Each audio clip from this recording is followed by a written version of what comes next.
अस्सलाम वालेकुम नाजरीन, मैं हूं नकीबुल्ला। आप देख रहे हैं नकीब ग्राफी। नाजरीन, आज के इस व्लॉग में हम बात करेंगे कि ताकतवर हलकों और कौमी इदारों का नवाज शरीफ के सामने घटने टिकने की असल वजह क्या है और पाकिस्तान से अफगानियों को क्यों निकाला जा रहा है, पश्तूनों को क्यों निकाला जा रहा है, इस पर भी हम लोग तफसील से बात करेंगे। अब इस पश्तूनों को पाकिस्तान से निकाले जाने की असल वजह क्या है और इससे इमरान खान को क्या नुकसानात पहुंचा रहे हैं ये लोग, या फिर ये नवाज शरीफ को क्या फायदा पहुंच रहा है इससे जो अफगानी लोग पाकिस्तान से निकलेंगे। यहाँ पर सबसे पहले हम लोग ये डिस्कस करेंगे कि ताकतवर हलकों और पाकिस्तानी इदारों का नवाज शरीफ के सामने घटने टिकने की असल वजह क्या है। सबसे बड़ी खबर आप लोगों को यह बताता चलूं कि इस वक्त आप लोगों को जो नजर आ रहा है पाकिस्तान में कि एक मफरूर मुजरिम नवाज शरीफ को इस वक्त अदालतों ने मुकम्मल रिलीफ फराहम कर दिया है और उसके बाद पाकिस्तानी फौज जो कि उन्होंने नवाज शरीफ का कल तक पाकिस्तानी मीडिया पर नाम कोई नहीं ले सकता था, कोई तस्वीर शेयर नहीं कर सकता था, कोई वीडियो शेयर नहीं कर सकता था, उस नवाज शरीफ का आज एक ऐसा इस्तकबाल हो गया है जैसे उन्होंने कश्मीर पता कर लिया हो या फिर फलस्तीन पता कर लिया हो या फिर फलस्तीन में जंगबंदी करवाई हो। ऐसा ही कोई ऐसा ही आप लोगों को सीन देखने को मिला।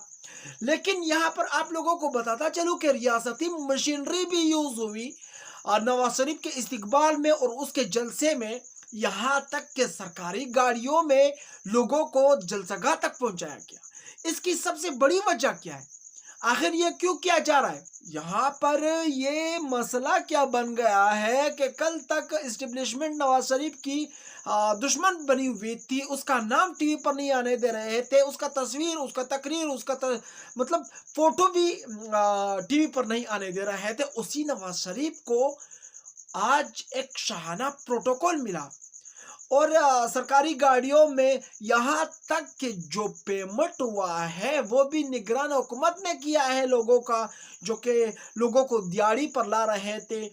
उसकी सारी डिटेल आपके सामने रखूंगा। यहाँ पर आप लोगों को बताता चलूं कि अभी इस वक्त इस्टेब्लिशमेंट के पास और कोई ऑप्शन नहीं बचा है कि हम किसको वज़ीर आज़म बनाएंगे। हमारी बदबख्ती ये है कि हमारे मुल्क का जो इलेक्शन से पहले फैसला हो जाता है कि फलाना वजीर, फलाना बंदा जो है फलाना बंदा वज़ीर आज़म बनने वाला है, बन चुका है। यहाँ पर मैं ताकतवर हलकों से ये रिक्वेस्ट करना चाहता हूँ कि अगर आप लोगों ने नवाज शरीफ को वज़ीर आज़म बनाना है तो फिर अवाम के टैक्स के पैसे इलेक्शन में ना लगाए यार, इतने खर्चे ना करें। 10 अरब डॉलर कहाँ से लाएंगे यार।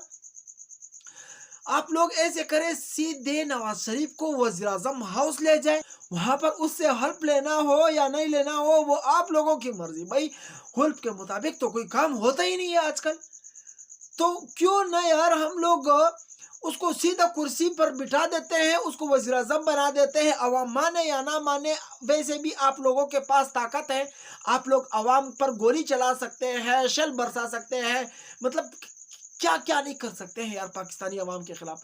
वैसे भी पाकिस्तानी अवाम भेड़ बकरियों की तरह रहते हैं, आपके रास्ते में कभी नहीं आएंगे। अगर आ भी जाए तो उनको आप मार दो, बात खत्म। जैसे अरशद शरीफ आपके रास्ते में खड़ा था तो आपने उसको ख़त्म कर दिया और उसके बाद इमरान रियाज उसका ज़ुबान ख़राब कर दिया और उसके बाद बहुत सारे लोग जो आप सबको पता है कि शहबाज गिल का क्या बना, फलाना फलाना बहुत सारे बंदे हैं। जमील फारूकी जो कि एक एंकर है, सुहाफ़ी है, उनका क्या बना, बहुत सारे सुहाफ़ी हज़रात, उनकी हालत क्या बनी इस बारे में। दोस्तों यहाँ पर आप लोगों को यह बताता चलूं कि इस वक्त सिर्फ इमरान खान को तोड़ने के लिए इस्टेब्लिशमेंट यह साबित करना चाहती है कि हमारे पास एक और ऑप्शन भी है, जो कि नवाज शरीफ की शक्ल में हमारे पास ऑप्शन मौजूद है, वो इमरान खान को ये। और एक और चीज़ भी आप लोगों को यह बता दूं कि इस्टेब्लिशमेंट पाकिस्तानी अवाम को यह दिखाना चाहती है कि आप लोगों का जो उम्मीद है इमरान खान पर, वो उम्मीद अब ख़त्म होना चाहिए, क्योंकि हम लोग विदाउट इलेक्शन भी वज़ीर आज़म लगा सकते हैं। हमारे पास ये इख्तियार है, हम कर सकते हैं। لیکن ہم الیکشن کریں گے اور داودلی کر کے آپ کے سامنے ایک امپورٹڈ وزیر اعظم رکھیں گے جو کہ آپ لوگ اس کو مانیں گے۔ یہاں پر آپ لوگوں کو یہ بتاتا چلوں کہ اس وقت اسٹیبلشمنٹ کا کام ہے کہ پاکستانی قوم میں اور تحریک انصاف کی پارٹی میں ایک مایوسی پھیل جائے، تاکہ تحریک انصاف کی پارٹی یا پھر قوم جو ہے یا پورے پاکستانی عوام جو ہے وہ یہ سوچے کہ اب ہم کچھ بھی نہیں کر سکتے ہیں، ہم کچھ بھی نہیں ہے یار، کچھ بھی ہم لوگ کیا کریں گے، ابھی وہ وزیر اعظم تو بنا رہے آلریڈی۔ اور آپ کو ایک اور چیز میں بتا دوں کہ آپ کے ووٹ سے بہت کچھ ہو سکتا ہے۔ جب 2 کروڑ لوگ گھروں سے نکلیں گے، صرف 2 کروڑ، حالانکہ پاکستان 24 کروڑ ہے، ان میں سے صرف 2 کروڑ گھر سے نکلیں گے تو آپ کو میں 100% گارنٹی سے کہتا ہوں کہ یہ لوگ دھاندلی نہیں کر سکیں گے، کیونکہ اب عوام میں شعور آ چکا ہے۔